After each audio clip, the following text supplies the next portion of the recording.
And we're live. We've been live for a few seconds. Yeah, just for a couple. Do you realize that sometimes you say you have a meltdown, but all you did was get frustrated and you're like, I'm doing this. And that's the extent of it. You didn't actually have a meltdown. Just being dramatic. Well, yeah. Yeah. I was like, what? I don't understand. You're like, yeah, that's normal. That's what a meltdown is what? Being dramatic? Yeah. Oh, yeah. Duh. You got your hair done. I did. I figured I'd point it out so everyone else can see. So everyone else can see. Yeah. I did. I was going for a peachier sort of color, like a little more orangey. Yeah. And it's definitely darker, but that's just because we tried this 6 weeks ago and it didn't really take that great because red just rinses out really fast, so it just wasn't pigmented enough. So it looks a little darker now because I haven't washed it yet, but yeah, it'll lighten up a little bit because Jessica said I looked like a brunette now, and I mean, it's not an insult. So I would like for that to be my hair color. Look, listen. Don't come for me, brunette. What is it? Brunettes. The brunette community. The brunette community. I couldn't think of the freaking word. I was like, the brunette team? The brunettes. Yeah, the brunettes. Don't come for me, brunette community. Nothing against brunettes. I'm natural.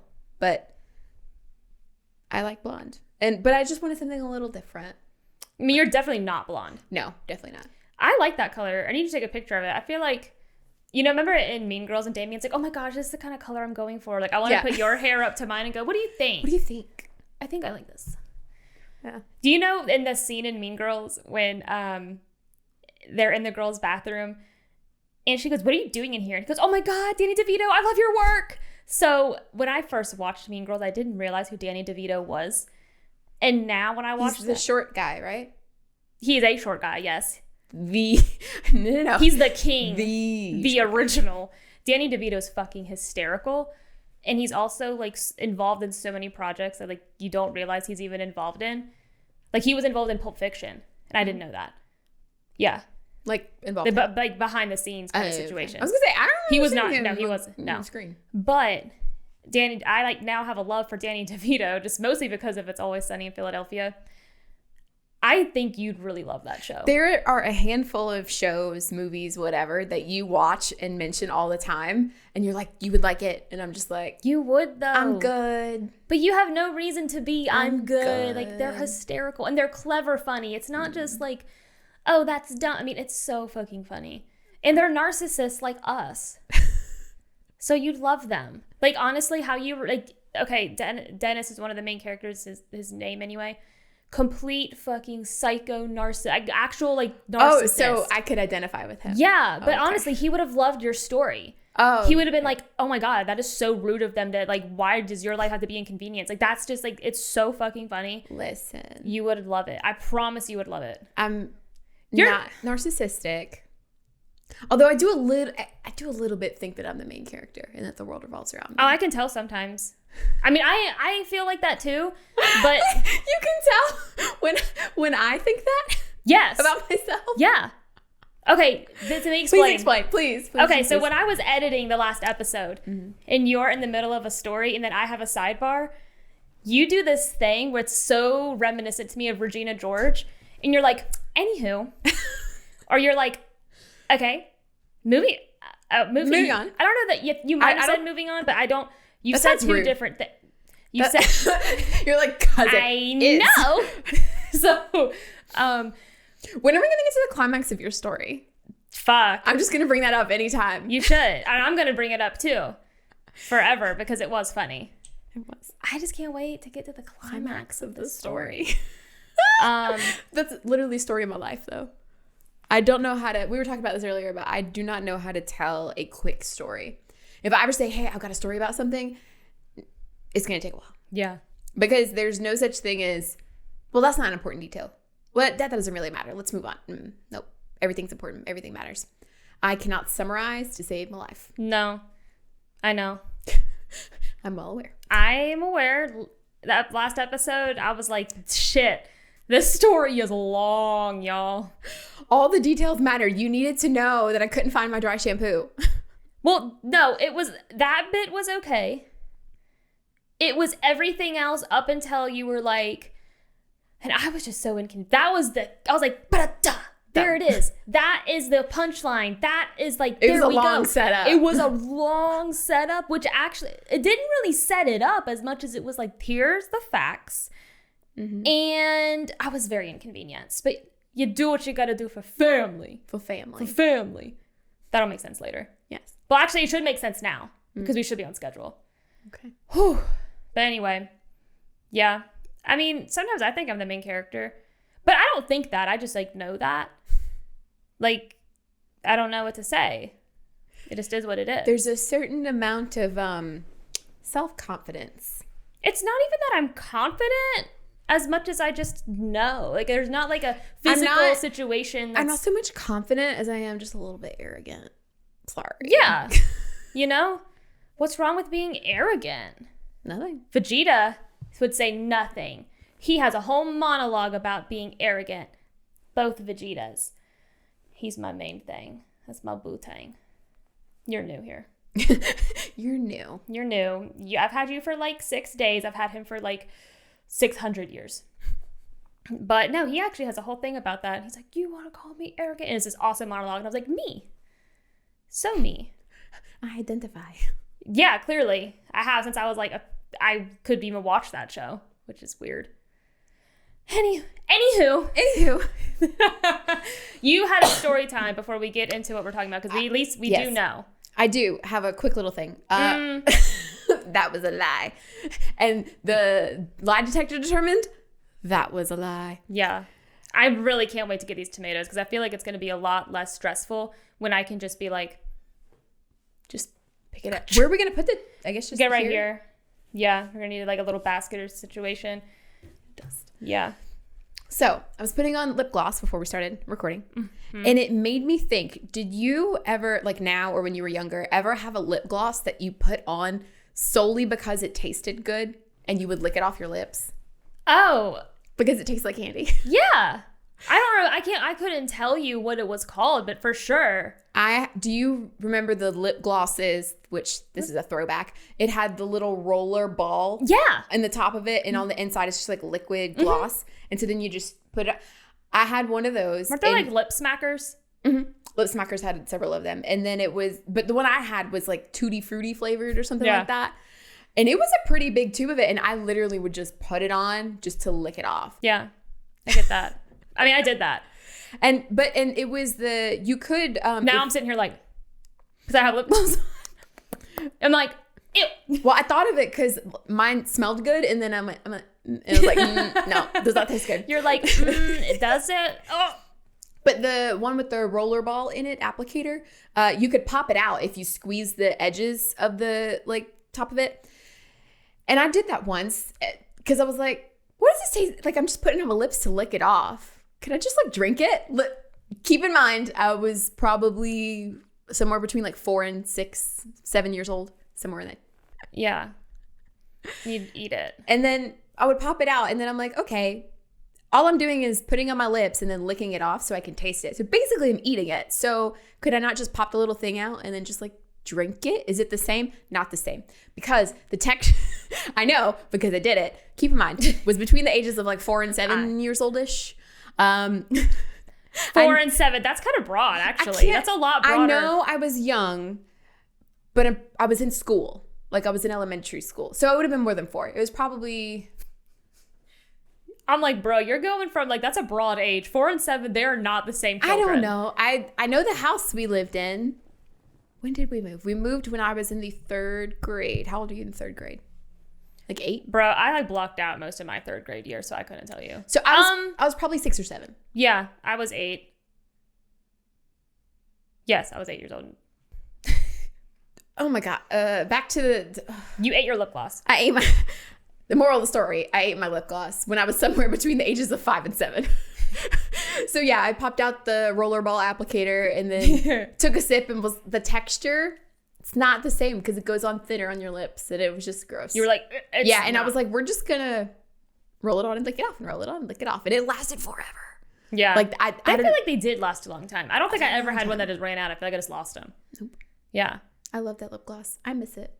You think you miss it. We think we miss things, and then as adults, we like go do that again, and we go, that wasn't as good as I remember. # Star Wars.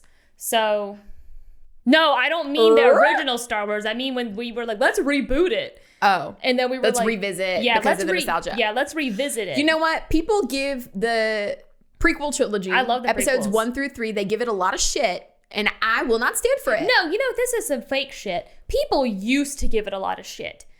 And then all of a sudden everyone's... I love it. Yeah, I've always liked him. Let me tell you what. People are like, I hate Jar Jar Binks.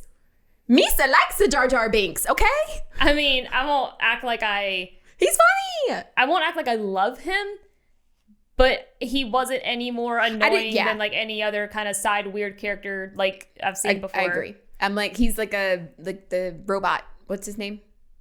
There's several. He's C-3PO. No, he's not like him. To me, he is. C-3PO is like top tier fucking awesome, and R2-D2 top tier fucking awesome. Jar Jar Binks is kind of like, he's there and you accept that he's there, but I'm not like mad about it. He's so goofy. But I'm not excited. Like, I love when I see like when I would see C-3PO or like R2-D2, but like when Jar Jar is on screen, I'm like, I mean, he's there and it is what it is. Can we talk about how expressive they made R2-D2 with just a bunch of beeps? He's the petty queen. He's a mean girl. He's like, beep, beep, beep, beep, beep. Yeah, beep, beep, beep, beep. And then C-3PO is like, oh. But I actually always thought it was clever how, like, to me, almost ahead of its time, that back and forth was. Mm-hmm. Like, I feel like I didn't, like, whenever like watching older movies or whatever, I definitely don't feel like I see that kind of comedic back and forth. That's in a way, like, I don't know, there was something about their interaction and relationship to me that I'm like, that's just so funny. It seems so almost out of place for that time period. Mm-hmm. Like the chemistry these two robots had was... the chemistry and like friendship and camaraderie between two robots that like, they're robots. They're not sentient or they're not supposed to be sentient. But yeah, that is interesting. When you do think about the dynamic they have, can you think of any other like characters that have that similar dynamic on movies or TV or anything? I mean... Sorry. Don't worry, the collar's going down. Okay, good. You'll get up. Anna, when I was wearing this earlier, she was like, are you going to go collar up? Because it was like this at first. And she was like, are you going collar up? And I was like, well, no, not now. Should I not? And she's like, don't. And I was like, okay. Absolutely not. But,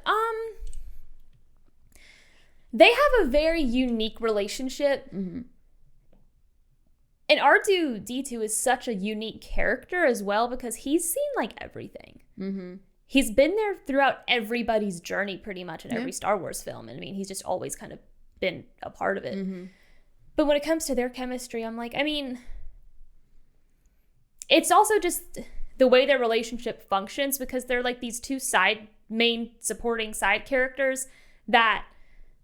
I don't know. Yeah, I can't really think of anything else that the only other kind of like chemistry that I could think of, which is that this is going to be super weird. Actually, no, I guess if I'm thinking of characters that were like the feeling I get would be like Fred and George Weasley and Pippin and Merry from Lord of the Rings. I get Merry and Pip. Yep. Yeah, definitely. I totally feel that.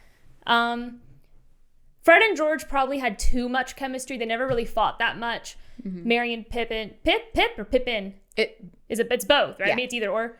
Mm-hmm. They definitely had a lot more. His name was Peregrine. No, Peregrine. His name's Pep. Peregrine Took.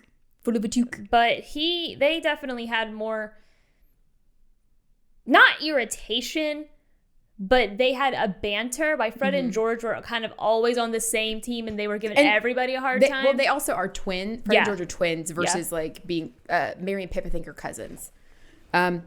Yeah, I get the Merry and Pip thing. I would agree with that because you have one that's a little more like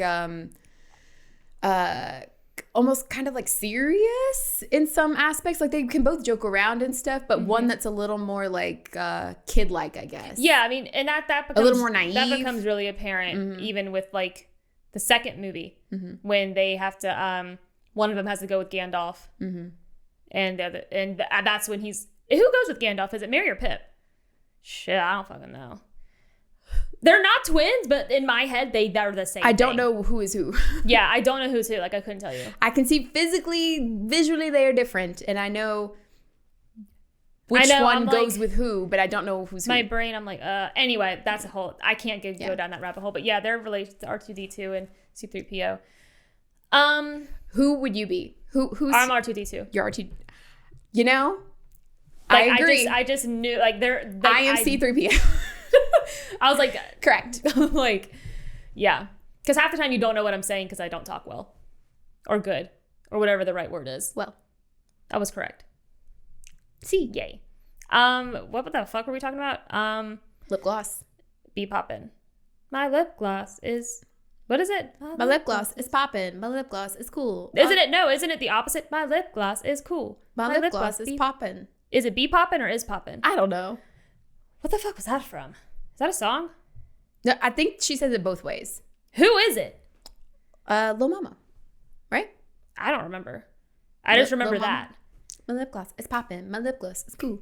All the boys keep jacking. They chase me after school. There we go. What you know about me? What you know about me? What you know about me? What you know?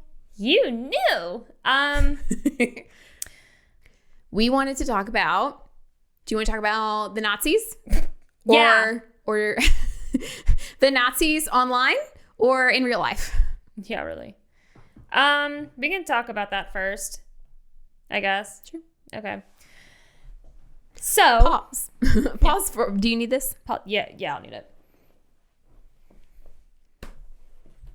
Why did you close it? Because it makes it easier to pass it over. I was like, Well, because otherwise I got to support it with two hands. now I have to open it. Well, it was easier on me. Glad. Sorry about it. Okay, so for those of you who aren't aware, For those who don't know, for those who don't know, that's gonna be that's gonna be my merch. for those who don't know, Aesthetically impaired, and for those who don't know, yeah. So I don't know how if you haven't heard of this, then okay, but either way, Kanye West has been dropped from Adidas. And Adidas.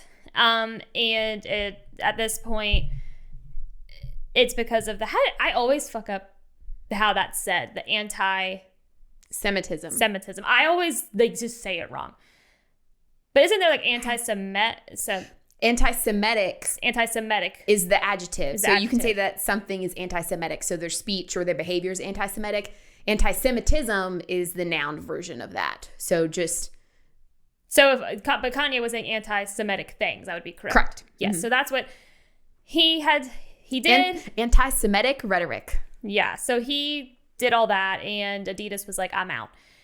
And I did not know this. I found this very, very interesting, which to me, so I guess to backpedal for a second, Kanye has been known to say some crazy things in the past. By crazy, I mean I'm not saying he is or is not crazy. I'm just saying he has said some things that have definitely... That were controversial, Yes. outlandish. Why would you say something like Yeah. that? Sort of Whether things. he says he has a reason, whether he does or doesn't, whether it's above my head, I'm not getting into that. But he has definitely said his fair share of like, pause, what a moment. Like when he things. said slavery was a choice.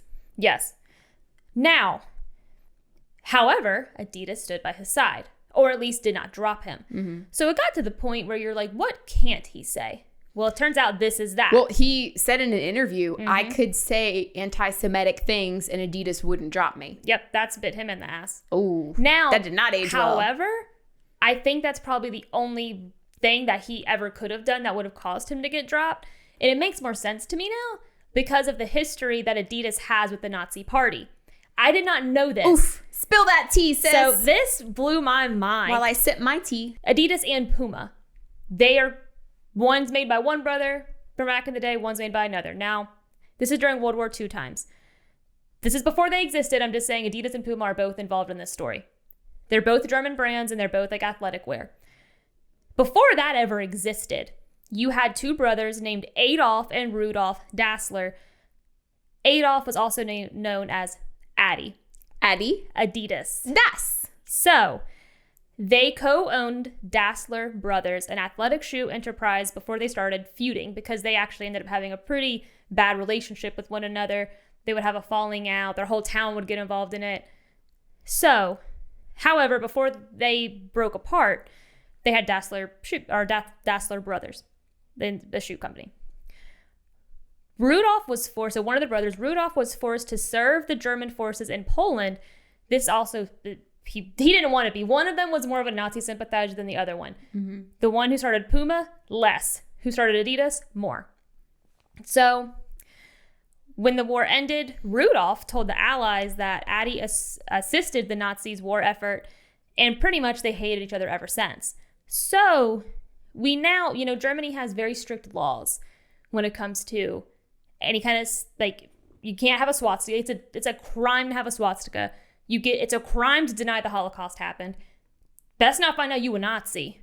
So Adidas had when they say never again, they meant it. Germany said we mean it.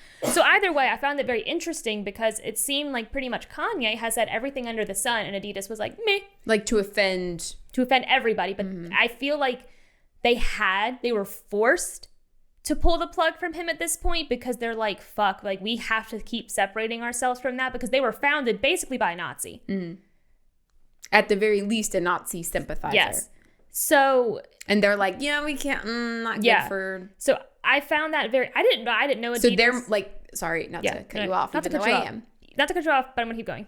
So I guess Adidas as a brand is a little more sensitive because of their history. Whereas other brands, if they don't have necessarily that same history and association, they may not be as sensitive and be more willing to look the other way, especially when it comes to the amount of money. Yeah, that Kanye West can bring in. It's also like not only were they Nazi sympathizers, or at least the founder, they're also in Germany.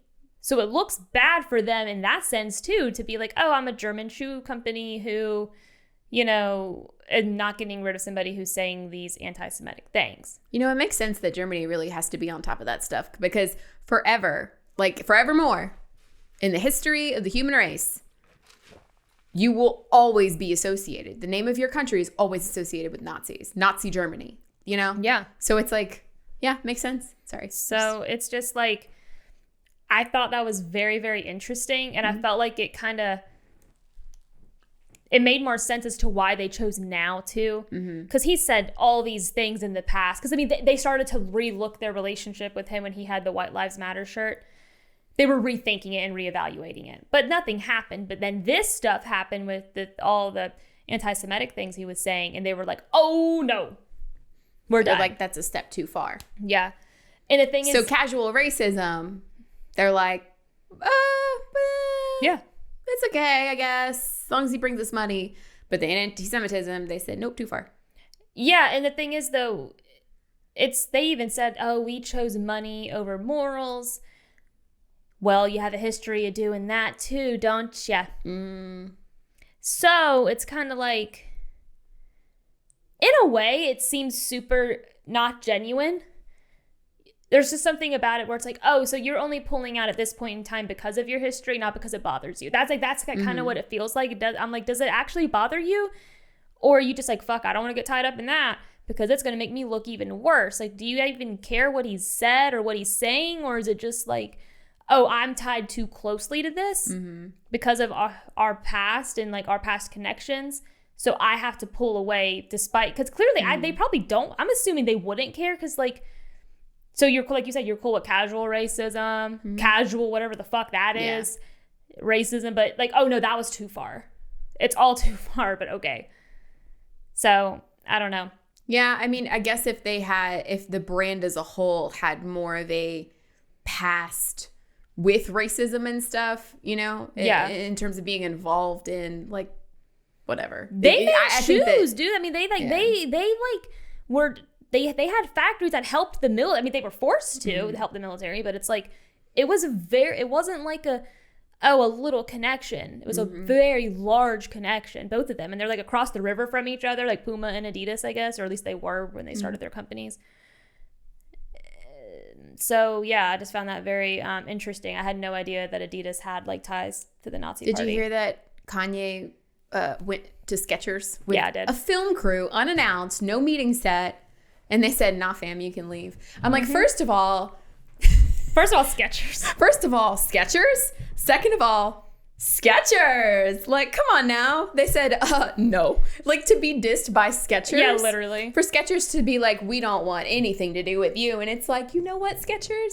I used to wear you. You were my shoe of choice when I was a child. They were not my shoe of choice. They were my shoe of force. And I wore them, and it was what it was. I love Skechers. I'm not hating on them. I'm just like, they definitely weren't Vans. And I wanted, I don't think Skechers, they weren't like known for being stylish. Oh, no. But they were definitely functional. I definitely have. They were functional. They're for sure. like a narrower shoe, and they have that real thick heel with the arch support, so I have a narrower foot with high arches. So they were like, that was not something I was thinking about as a kid. Yeah. I was just like, these look lame. Well, I wore what was comfortable. I had a pair of gray and like light blue, like sky blue, and they had a little bit of glitter on them. I love those shoes. Glitter? I wore them till they fell apart. God dang it. Can't get my arm up in here. So the other thing we want to talk about really quick. Yes, dude. I have feelings about this. My girl Taylor Swift. She released a new album. I still haven't listened to it. I haven't been in the right frame of mind. I haven't been in the right situation to listen to it. When I listen to a new album, especially one of hers for the first time, I like to be driving in the car. I want to listen to it in the car, uninterrupted, where I can really like not focus on driving and just focus on what I'm listening to. Because I'm not just going to sit there. That's the difference between you and me. You would just sit there and listen to it and just like lay on the bed or on the couch and just like absorb it fully. I cannot do that. I would go nuts. For an hour, like 45 minutes, an hour to listen to the whole album, just doing that. But then I also can't be doing anything else that requires too much brain power because I'm not focusing. It's hard being me. Clearly. So yeah, Taylor has released her album Midnights. It's fucking awesome. Love you, Taylor. Her song Antihero, whatever the fuck. The music video has come out and she has now altered it because there is a scene where she steps on the scale and it said fat. Yeah, so I haven't seen the music video yet. I have seen like stills from it and a couple of like brief explanations and some like excerpts from like interviews she's done talking about it or videos she's done talking about it. Yeah. But basically it's supposed to be like the concept is there's her as her all of her insecurities, right? And then there's this other version of her that's sort of the opposite of that, right? And so, yeah, that scene, she's in the bathroom, steps on the scale. And so her and the anti-hero version of her are looking down the scale and then it says fat. And she cut that scene from her music video because there was some backlash from people saying that it was fat phobic. And I think that's dumb. I think it's really, really dumb. I think that it's art. It's subjective. It means a lot of different things. Both to Taylor, who came up with the concept, she directed and came up with the concept for her own music video. Yeah, because she's a fucking queen. Yeah, so she did that, and it was very personal to her, and based on her experiences and her insecurities, and so it means something to her. But then it is subjective, and it means something to different or the same, whatever, to the people viewing it. Yeah, and so I think that you can ascribe. Is that a word? You can ascribe. I don't know if that's feel like that might be. What are you trying to say? Like you can put certain meaning onto it. You can ascribe a meaning to it. Yeah. I'm going to say that that's a word. Assign? I don't know. But basically you can put you take your own sort of meaning, what you get from it, and you can put it onto that, right? And I think that for you as an individual, if the word fat is very negative and is triggering for whatever reason, okay, fine. But it doesn't, just because it means that to you, that's not what that means. Period. End of statement. Yeah. That's not how that works. To me, it's also like a huge slap in the face because Taylor's talked about her eating disorder. And especially like during 1989, I mean, you can see like the difference between her then and now. And she was beautiful both ways, but I would definitely say she looks healthier now. But that's because she was struggling with a eating disorder, like starving herself, over exercising. Like she said all of this in her Sweet Americana. It was her documentary. Miss Americana. Sweet Americana. What?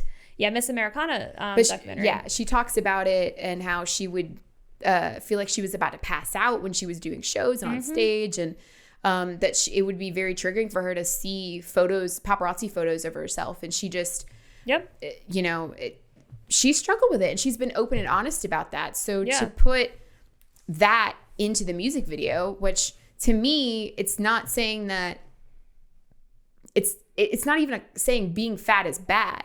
It's saying that being fat, it's people calling you that, and then you taking that as some sort of like value on who you are as a person. Well, a lot of it too is just your perception of yourself. And me and you've had this conversation before where I describe my past self with how I feel like I look.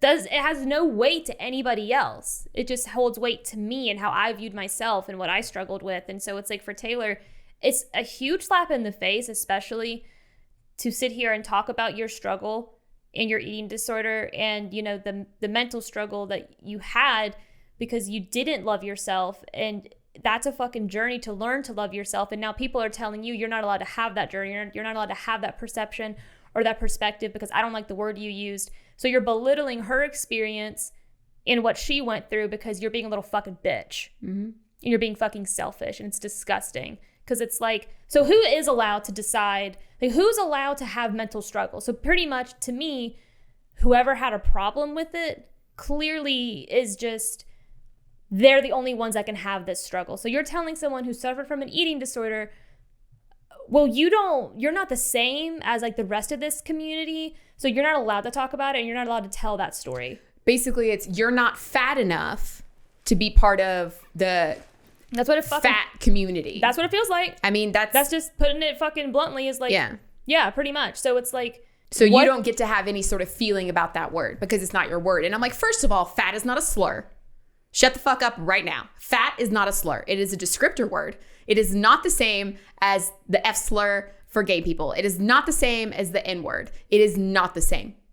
No, it's not. So I can be a woman and reclaim the word bitch. You do not get to be an overweight person and be like, I'm reclaiming fat. I don't care. No. The fact that she's altered it makes me sad for her because it clearly affected her enough to do that and she felt bad about it. But why the fuck does she have to feel bad about telling her story? Why does she have to feel bad? Because if she doesn't have to feel bad about that, people have always made her feel bad about, well, you write your songs about boys. Well, guess what? Apparently she can't write fucking songs about herself either because you got a fucking problem with that. So what the fuck can she write about without you being, like, what can she write about? Because apparently she can't write about that. She can't write about her story because you don't like that perception or you don't think that she's allowed to because you're jealous of her. Because what it is, it boils down to you're jealous of how she looks. So she's not allowed to feel bad about herself. And that's such horseshit. Yeah. I mean, to me, you can call it fat phobic. You can say all these buzzwords. You can call it what you want. But to me, that's what it boils down to. It's that you don't think she's fat enough to be part of the fat community or to use the word fat to describe herself because that's offensive to you. Yeah. It's like, why are you taking her art, what she is expressing and feeling about herself? Why are you taking that and making it about you? Like, what if she looked in the mirror and it was like, ugly, you're ugly. What, is there an ugly community that would tell her she's not ugly enough to feel bad about herself? Like, it all coincides together to me. I don't understand. I mean, to me, it contradicts itself too. This whole community should be like, oh, we're so glad that you're shining light on what it's like to struggle with this thing. But instead you've told her, you're not allowed to struggle with this thing. This is our thing. You can't struggle with it. And it misses the entire point of, again, it comes back to like what I understood from, you know, seeing those bits and piecing together. Because again, I haven't watched the full music video. But to me, it misses the point because it's the point of her stepping on the scale and it's saying fat. And that's representative of one of her biggest fears. It's not she's afraid to be fat. It's not she's afraid to be called fat. It is she's afraid. It's not a judgment on fat people. It is a judgment on society saying that fat is bad. And it means that you are less deserving. Like you're less of a human because you're fat, basically. It's saying it's that. It's also like it's a body dysmorphia situation. Like she's dealing with like, this is my perception of myself, whether it should be or not. And people are telling her, no, you're not allowed to have that. You're not allowed to have mental struggles. That's what body dysmorphia is, dude. That's what it fucking feels like when you feel like you look a certain way, but everybody else is like, what? No. That's why it's such a fucking horrible struggle. And it's like, oh, she's not allowed to have that though. Really, it's a criticism of society's beauty standards and the media calling people fat, calling celebrities fat, and like doing this damage and upholding these sort of beauty standards that supposedly the body positive, fat positive community wants to abolish anyway. They want to get rid of these, you know, thin beauty standards, right? So she's criticizing that in this moment in this music video, and now you're upset about that? But you're, like you said, she's not fat enough to have an opinion, or she's not fat enough to, whatever that is, whatever that even fucking means. Exactly. So like, how do you have to look, or what do you have to weigh in order to struggle with that? Because apparently they're putting like parameters on it. I wanted to read a couple tweets that I saw of kind of like the I think it was like both sides of both people criticizing that scene in the music video and then other people being upset when it got taken out. So this one says, Taylor Swift's music video, where she looks down at the scale where it says fat, is a shitty way to describe her body image struggles. Fat people don't need to have it reiterated yet again that it's everyone's worst nightmare to look like us. That's not what that means, but okay. Way to make it about yourself, but okay. Yeah. Way to make her eating disorder and her perception of herself about you, but okay. Yeah. And also, again, it's not... How much do you have to weigh and what do you have to look like in order to be fat? Isn't that the whole fucking problem? Isn't that like contradicting in itself? The fat people are tired of everyone being scared to be fat. Well, who's a fat person? What is the act like? How, like, at what point is she allowed to be like, what? It's not even about that. It's about your perception of yourself, dude. And also, again, it comes back to the media calling her fat, the media putting this on her and making her feel this sort of way. And literally, it's the media taking unflattering photos of her, blowing it up on a tabloid and saying Taylor Swift is fat. Like, that's what that is. And then because they're framing it that way and saying this is bad and she looks awful, and also calling her fat, like, that's what causes the mental, like, and emotional, like, turmoil. Like, that's what the abuse is, right? And so, like, to me, that's what that scene in the music video is saying. Yeah. Anywho. That person's so entitled. Yes. At the Shira Rose. You're entitled. At Lucy Wald. It is possible to appreciate Taylor Swift and Midnight as an artist and call her out on her blatant fat phobia. I'm like, fat phobia. You afraid of fat people? Afraid of being fat? Taylor Swift should have done better because even if it is relatable and an intrusive thought, it is damaging and fat phobic. Listen to fat people when they tell you it is. No, I don't want to listen to you because I think you're wrong and you're being entitled and you're literally putting all of your own insecurities. It wasn't about you. It wasn't about anybody else but herself. You're entitled. And why don't you listen to everybody else in the world? No one was talking about you. Yeah. Why are you making this about you? Why are you playing the victim? To me, knowing that Taylor has struggled with something that I've struggled with, that a lot of people have struggled with, just makes her more human. Like, what the fuck are you talking about? Taylor Swift should have done better because even if it is relatable and an intrusive thought, which it is, it is damaging and fat phobic. Who's it damaging to? Yeah, who's it damaging? Well, how did that hurt anybody besides her just telling her story? Are you saying that because she looks the way she looks and when she steps on a scale and it says fat, that it's saying that someone that looks like her would be considered fat? And then it's like, oh, well, what does that say about me? Is that what the perspective is? I think they're just mad because, like you said, she's not fat enough to have, in their minds, she's not, quote, fat enough, doesn't weigh enough, whatever you want to say. She's not, she doesn't look however they think that people can use that word look, I guess. I don't fucking understand it. I don't get it. It doesn't make any sense to me. So I guess like what people, I don't understand. So that's just, that's basically saying that only a certain group of people in the world can struggle with intrusive thoughts, can struggle with their weight, can struggle with how they look. And how dare you talk about it? Yeah. We don't accept you as part of the fat community. So how dare you like no one talk about thinking that you're fat or struggling with body image issues or struggling with people calling you fat and make like feeling bad about it. It just doesn't make any sense. So here's a couple of other tweets I wanted to get to. So someone screenshotted and then replied to this. So hold on. Okay. So at Fat Fab Feminist said, "Oh, god damn. As an actual fat person, genuinely, how are we supposed to feel seeing this? Watching a thin person remind the whole world that one of their biggest fears is being fat, is looking like me. Demonizing the word fat while never having the experience of living in a fat body, fat phobic."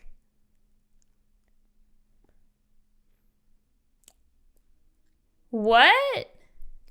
Yeah. They're serious? Mm-hmm. Demonizing the word fat.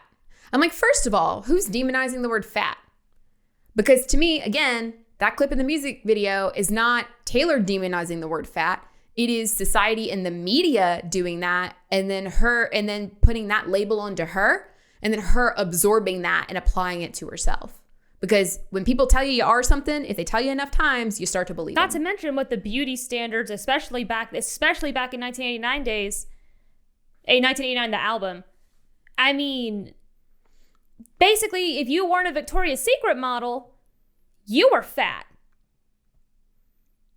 So it's very much like if you weren't doing heroin and cocaine, starving yourself. Yeah, that's why, the models of the 90s, when Taylor would have been a young girl growing up looking at that stuff, like all that media, that's why they're like very, very thin. Yeah, I'm just sitting here like, they're doing drugs. So let me get this straight. She's not allowed to have body image issues because you're calling her skinny. Because you don't think she's fat. Again, she's not fat enough to be part of the fat community, so she doesn't get to use that word. So now, because basically what's so funny is these are the same people calling other, like it's like how we've talked about how liberals and conservatives are the exact same. They're just on like different the extremes. Mm-hmm. They're the exact same as the media calling people fat, because they're now saying, oh no, you're not this, so you can't struggle with this, and now why are you telling people what they are or are not? Why are you telling them how they can or cannot view themselves? Because you don't view them that way? Because you don't think she's fat? You don't think she gets to use that word? It's like she's literally talking about her body. Why is this about you? Yeah, like I don't understand. Like, why is it about you? It's The Incredibles when this is not about you. Also, the song where she's like anti-hero. That's what I was telling you, where it's like, it's me, I'm the problem. These people that have these opinions that are stupid, you're the fucking problem. It's fucking ridiculous. So someone screenshotted that because that tweet was... Please tell me we're going to get to some people that make sense. Yes. Oh, thank God. That someone screenshotted that and then replied to basically that and said, it's at HoaxXCorp. Media literacy is dead if y'all using this as a gotcha moment, making Taylor seem fat phobic for the music video. Taylor wasn't showing how being fat is bad. She's showing how body dysmorphia affects her and her struggle with it. Stop making it about yourselves. Huh. Yeah, exactly. Couldn't have said it better myself. Someone said, this is at Tiz the damn PhD. I'm really upset about the Anti-Hero music video being edited. It was clearly art that spoke to so many of us. And I feel so bad that Taylor felt bad enough that she felt like she had to change it. I hope she knows we appreciate her art and accept her struggles without judgment. Yes. At Reality Trashing replied to that and said, everyone experiences their eating disorders in different ways, and to shame her by dictating how a word can be used is dismissing her struggles. It's cruel and unfair, especially considering she spent basically her whole adult life in an industry that places incredible pressure on body image. Yep. I was listening to a podcast earlier today, and it was funny. They were talking about the song Thrift Shop by Macklemore. Mm-hmm. Shit. Or no, they were talking about that song, and then they started talking about his other song, the song where he something about what's the other one about being gay? Oh yeah, I know what you're talking about. I don't know what it's called, but I know what you're talking about. Is it Same Love? I think it is. Oh, here it is. When I was in the 3rd grade, I thought that I was gay, cause I could draw. My uncle was, and I kept my room straight. I told my mom, tears rushing down my face. She's like, Ben, you've loved girls since before pre-K. So where he says, I thought that I was gay because I could draw and I kept my room straight and my uncle was, they were talking about how basically he's making those things gay in the song when he says that, which I thought was funny. He's saying what? So now people can't draw? Now drawing is gay? What? Now we can't clean our rooms? No. But no, they were making fun. They were making jokes. They were making jokes, yeah. Okay, I was like, that's not what he's saying. Well, yes, very clearly. Yeah. But it's, I forgot what the point I was making was. I got sidetracked. I don't remember. You talk about, you were listening to a podcast because we were just like, Tay, you're the shit. Don't let these people be hating on you.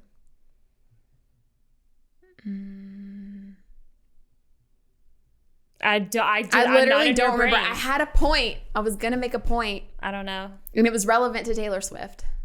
To T-Swizzle. Mm-hmm. Taylor, you owe us concert tickets. Not just a stadium tour. You owe me concert tickets. No. Me specifically. No, we did have tickets to see Lover, and then the pandemic fucked all that up for us. So we are owed several albums now. Yeah, it's going to be a long concert. I think I mentioned this to you that I saw a tweet. I'm on Twitter a lot. I saw a tweet that said it better be called the Midnights Tour because it starts at 6 p.m. and goes until midnight because she owes me Lover, Folklore, Evermore,